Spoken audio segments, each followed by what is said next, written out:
If you hear your mother's voice in the fog, don't follow. If you see it perched above your campfire, leave an offering and don't look back. That's the kind of warning you'll find scrawled in old ledgers all along the coast, and many wish it was superstition. Welcome back to today's Worldbuilding Wednesday, and today we will be focusing on what is known as the Rukk. The Rukk isn't a bird, though it moves like one, and it's not a devil, though more than a few would argue it's close enough.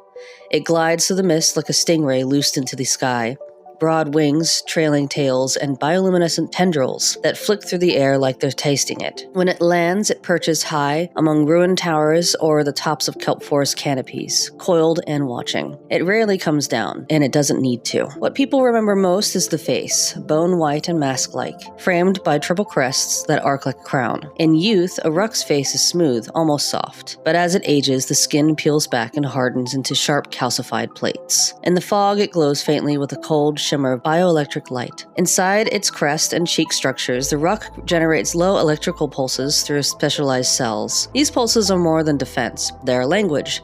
They're tools. And most famously, they are a part of how the Rukk mimics. It doesn't simply repeat what it hears, it reconstructs it. It can replicate voices, predator cries, lullabies, and the clatter of chains or the blast of ship horn. And it doesn't just remember what was said, it remembers how. With fear, with rage, with tenderness. The Rukks aren't parrots, they're impressionists. They copy emotion as much as sound. Some scholars believe this mimicry is tied to perception.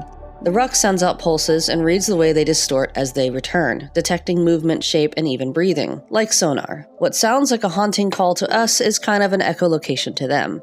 It's how they see. But the Rukk doesn't use this to hunt in the usual way. It doesn't kill quickly. If you've disturbed one, hurt it, disrespected it, crossed it into its nesting ground, it doesn't forget. It follows and it learns your voice. And one night, someone you care about might hear that voice calling from the trees, and they may follow it, and they may never come back.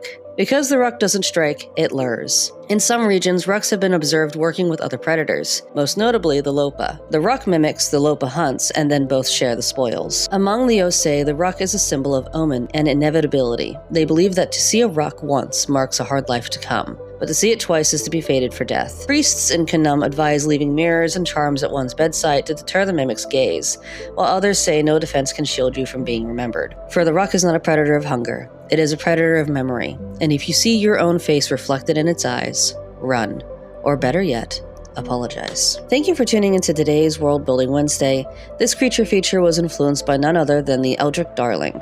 I hope you all enjoyed this video, and don't forget to like, subscribe, and comment. Until next time, make room, break the mold, and keep going.